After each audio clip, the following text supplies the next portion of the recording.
Hello, welcome back. We're here to read more of Journey to Nagwanis today. Tell them who we are.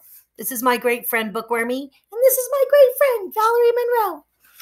Last time, we had met Sasha and Will, who've also been hunting the Sasquatch, and they're the ones who actually shot the arrows into the poor Sasquatch. Brogdon is waiting for John to get there to try to help the Sasquatch. Now let's find out what happens. Let's read on. Okay. Then Brogdon caught sight of John speeding across the lake. Every time the bow of his boat made contact with the choppy waves, it flew up into the air and smashed down angrily onto the surface of the water. As he neared the shore, John spied the other boat and shut off his motor. He glided soundlessly forward until he pulled up alongside Sasha's boat and carefully lowered his anchor. Neither Will nor Sasha woke up.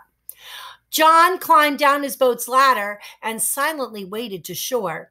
He held a great lump of yellow plastic in his arms. "Brogdon," he whispered. Brogdon scrambled out from behind the bush and frantically waved John over. "Hurry, please," he mouthed frantically. John joined Brogdon behind the bush and began to blow into a valve that stuck out from the lump of yellow plastic. Repeatedly, he huffed and puffed, pausing to catch his breath and then blowing again. The plastic expanded and took on the shape of a smaller boat. "I think this dinghy should hold him," John said, nodding toward the Sasquatch, who now lay motionless, except for the slow rise and fall of his hairy chest. "We can drag him across the grass down to the shore and then float him out to my boat." John paused for a moment and nodded as if agreeing with his own idea, and then resumed inflating the dinghy. "We? What do you mean, we?" Brogdon added. "In case you hadn't noticed, I'm a foot. That means I only have the strength of a foot-tall boy, and Che's beak won't help much." "I can pull him across the grass," John explained, "and everyone can float on the water." "But how do we get him into your boat?" "There's no way I can lift him into the boat. Even if he could go up the ladder, which he is clearly not in any shape to do so, there's no saying he would cooperate. He may not even understand we're trying to help him." John surveyed the blood and grimaced. "Okay, no more questions, my friend. We've got to get moving. Am I to assume that those folks who were sleeping on that other boat are also searching for the Sasquatch?" Brogdon nodded. "I overheard them talking. It was the women who shot the arrows into him." "Okay, then we have even less time because there's no telling when they will wake up. The hardest part will be getting the Sasquatch to shore. But once we get the dinghy into the water and tied up to my boat, we'll be in the clear." He began inflating the dinghy once again, stopping twice to poke the craft in order to see how firm it was. After the third time, he quickly shut the cap on the valve. "Here we go then," John whispered. "I can do this. I can do this." "Of course you can do this," Brogdon reassured him. "You can do anything." John looked down at him and chuckled. "I think you tend to overestimate my abilities, young man. Now let's just hope this big boy doesn't bite." From his pockets, he pulled out a pair of thick leather gloves.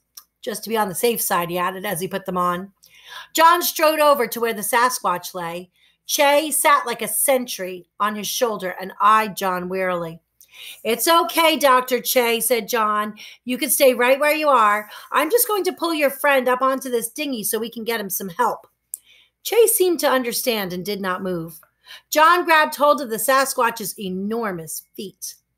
"Please be careful. I'm pretty sure that his leg is broken," pleaded Brogdon. "I will do the best I can," John replied, and then he looked down at the Sasquatch. "You really are a Bigfoot." "Yes, indeed." Next, he pulled on the enormous feet, but the immense body did not budge. Next, he tried pulling on the mammoth legs, careful not to touch the area where the arrow had been. But the thick, hairy torso remained right where it was. "Wow, this is going to be harder than I thought," John said. He pulled the dinghy over, lifted up the Sasquatch's legs, and pushed the yellow boat underneath them. John summoned all the strength he could muster. Inch by inch, he managed to get half of the Sasquatch's body inside the dinghy, and then sat down on the grass, breathing heavily. "Is there anything I can do to help?" Brogdon asked. "Not at this point. I just need to rest for a minute. Then I'm going to lift him under his arms and push the rest of him in there. But once I get him down to the shore, that's where you'll help." "What can I do?"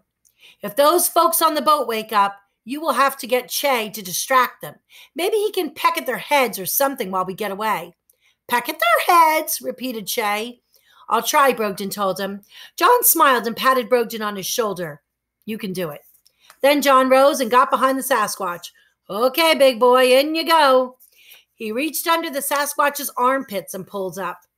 And the Sasquatch let out a small moan. "Phew, stinky," John said. "You could use a nice bath when we get you to the island. Now work with me." John placed his foot on the dinghies to steady it, and then pushed the Sasquatch forward with all of his strength. He did not stop until the creature's body slid into the bottom of the dinghy. His gigantic legs and feet hung out, but that was okay. And finally, John lowered the huge head onto the side of the small craft. "This is the best I can do," he said almost apologetically to Brogdon. "Now we've got to act quickly." "Okay," Brogdon replied. "I'm ready."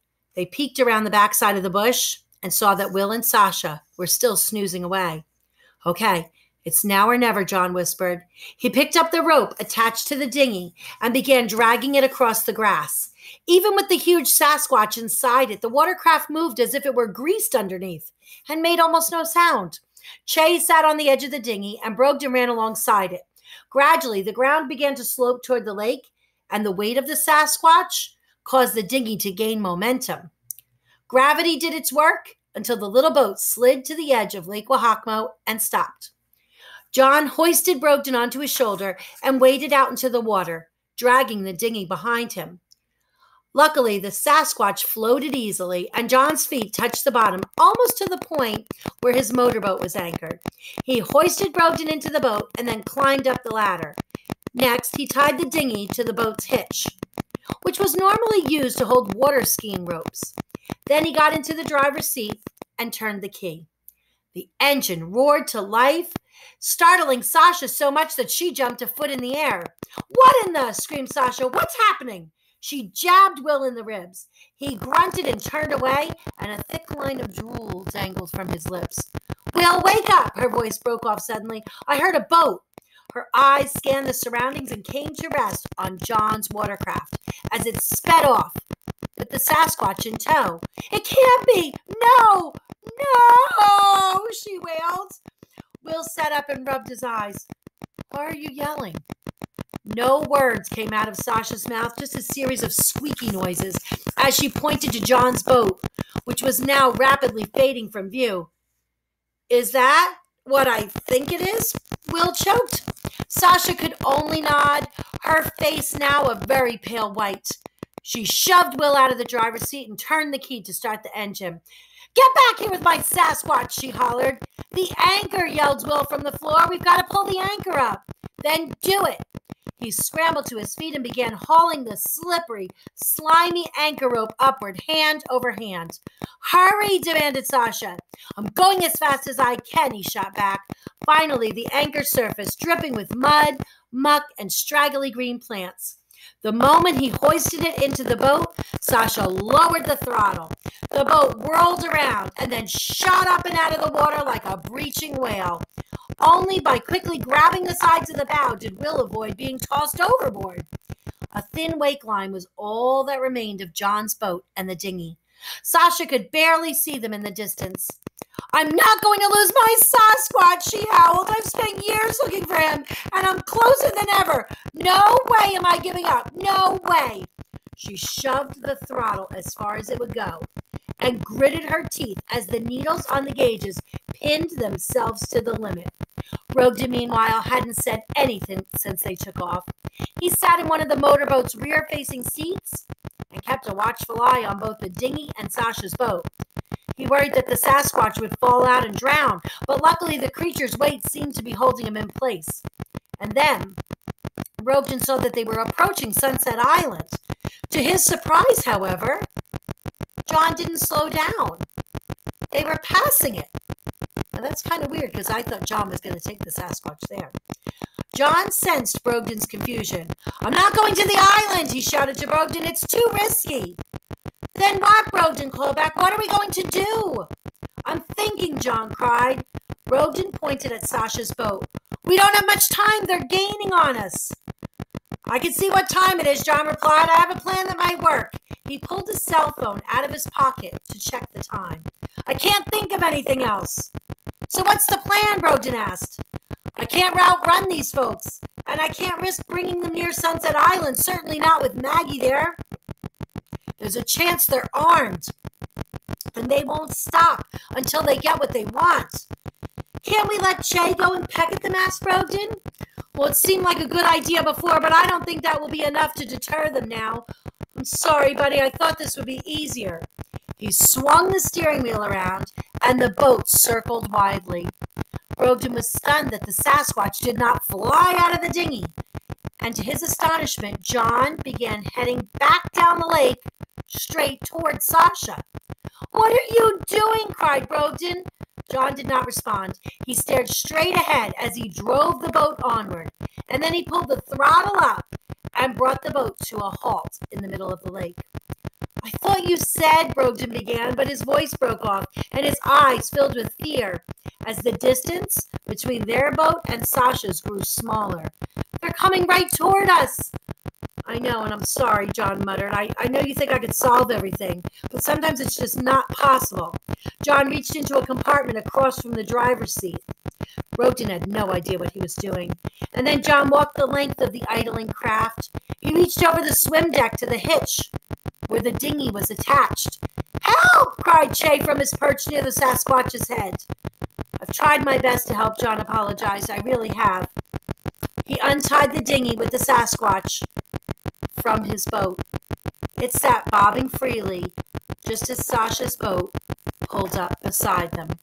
And that's where we'll stop for today. Oh no, that's horrible! Who knows what's going to happen to the Sasquatch? There's only one way to find out. I know. Join us next time. And let's read more of Journey of Nagwanis. Thank you for coming. Thank you for coming.